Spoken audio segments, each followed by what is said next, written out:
Ya, pemirsa, terima kasih Anda masih bersama kami di Halo Indonesia. Dalam momentum Natal dan Tahun Baru 2022, pemerintah memberikan kelonggaran bagi masyarakat untuk melakukan perjalanan. Masyarakat pun diimbau untuk memilih alternatif berlibur dan mobilitas yang aman dari penularan COVID-19. Masyarakat diimbau untuk bijak menyikapi momentum Natal dan Tahun Baru 2022 untuk mencegah terjadinya lonjakan kasus COVID-19. Berdasarkan survei yang dilakukan Satgas COVID-19, tingkat kepatuhan masyarakat terus mengalami kenaikan. Hal itu pun berdampak pada minimnya tingkat penularan di sejumlah daerah. Namun demikian, potensi penularan COVID-19 masih membayangi masyarakat di tengah musim libur dan tahun baru, mengingat adanya ancaman mutasi baru dan juga peningkatan mobilitas warga. Pemerintah melalui Kementerian Pariwisata dan Ekonomi Kreatif menyarankan masyarakat untuk memilih alternatif liburan yang aman, seperti berkumpul bersama keluarga dengan memanfaatkan fasilitas hotel atau biasa dikenal dengan istilah staycation. Selain itu, menjelang momen Natal dan Tahun Baru, pemerintah juga membatasi pintu masuk internasional bagi warga negara asing. Namun, di dalam negeri, masyarakat boleh melakukan perjalanan dengan persyaratan tes usap antigen dan vaksinasi dosis kedua. Sementara pelaku perjalanan menggunakan kendaraan pribadi diperbolehkan melakukan perjalanan tanpa adanya penyekatan. Baik, untuk membahas apa saja yang perlu dilakukan agar bisa tetap aman di masa libur Natal dan akhir tahun nanti, kita akan membahasnya bersama Dr. Sony Haribe Harmadi selaku Ketua Bidang Perubahan Perilaku Satgas COVID-19. Selamat pagi Pak Sony. Pagi Mbak Vince, sehat selalu. Oh, sehat selalu. Saya belum tanya apa kabar loh Pak Sony. Pak Sony, senang sekali mendengarnya Bapak sudah semangat dan sehat selalu. Pak Sony, surat edaran kemarin tanggal 11 terkait pengaturan aktivitas masyarakat selama libur Nataru yang berlaku tanggal 24 Desember hingga 2 Januari. Nah, ada poin yang menarik di situ yaitu masyarakat diimbau untuk masalah di masyarakat di Jawa dan Pulau Bali ya Pak ya, masyarakat diimbau untuk melakukan vaksinasi lengkap agar bisa melakukan perjalanan. Nah, kenapa dianjurkan demikian Pak Sony?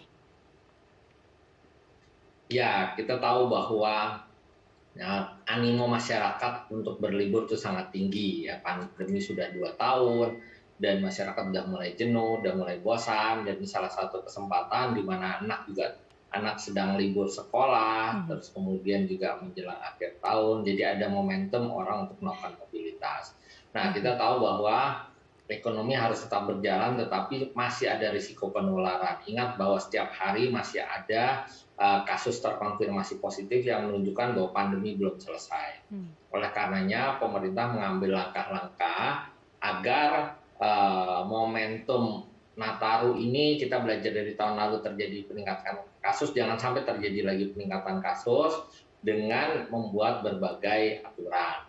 Nah, aturannya salah satunya adalah dengan adanya aturan pelaku perjalanan dalam negeri harus sudah melaksanakan vaksinasi dosis lengkap. Tujuannya agar memastikan bahwa para pelaku perjalanan adalah orang-orang dengan risiko yang rendah.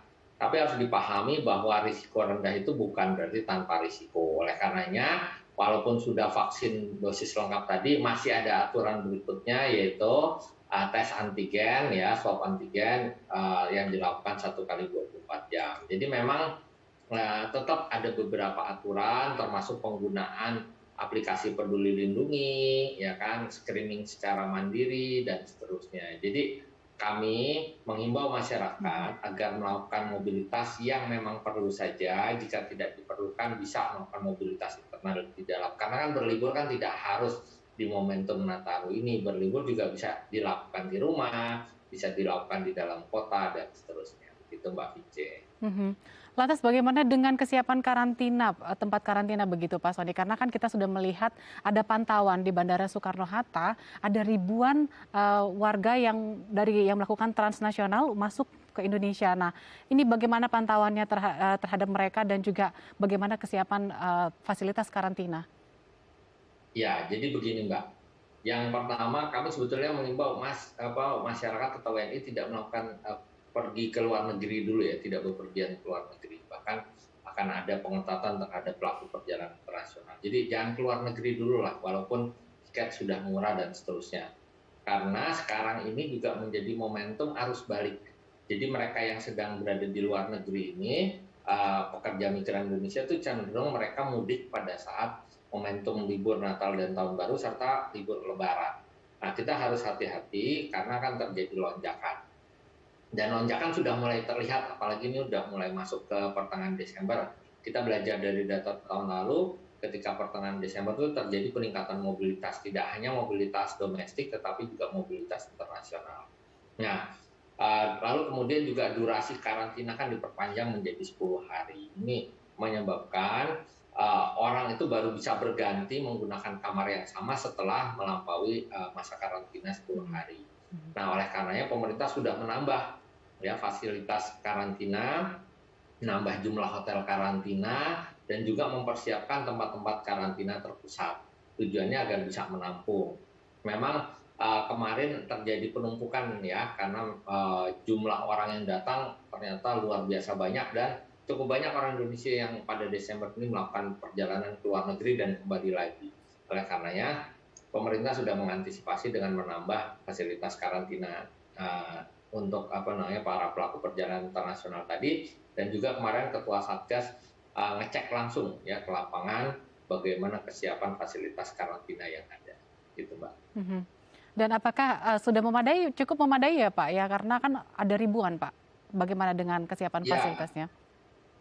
Makanya salah satu yang harus kita kita antisipasi adalah jangan sampai orang Indonesia ini berbondong-bondong ke luar negeri juga, karena ketika kembali itu mereka akan membutuhkan tempat karantina dalam jumlah yang besar. Makanya ada upaya nih sekarang sedang dipikirkan bagaimana supaya tidak terlalu banyak orang, kalau tidak mendesak sekali tidak melakukan pergi ke luar negeri. Ya, misalkan kita tahu sekarang ada promo-promo tiket tour ya untuk melakukan perjalanan ke luar negeri, dan mohon masyarakat bisa menahan diri dulu untuk tidak bepergian ke luar negeri, karena salah satu tujuan dari kita melakukan karantina juga untuk mendiscourage sebetulnya orang agar tidak melakukan perjalanan seperti itu. Baik, Pak Soni, nanti kita jeda dulu pemirsa, Pak Soni, agar kita juga nanti mau mengetahui seperti apa aturan bagi masyarakat yang di bawah usia 12 tahun, karena mereka juga anak-anak dan mereka juga biasanya dibawa oleh orang tuanya. Tapi setelah jeda yang dijawab ya Pak Soni. Baik pemirsa, tetap bersama kami, nanti kita akan melanjutkan perbincangan dan tetap bersama kami di Halo Indonesia.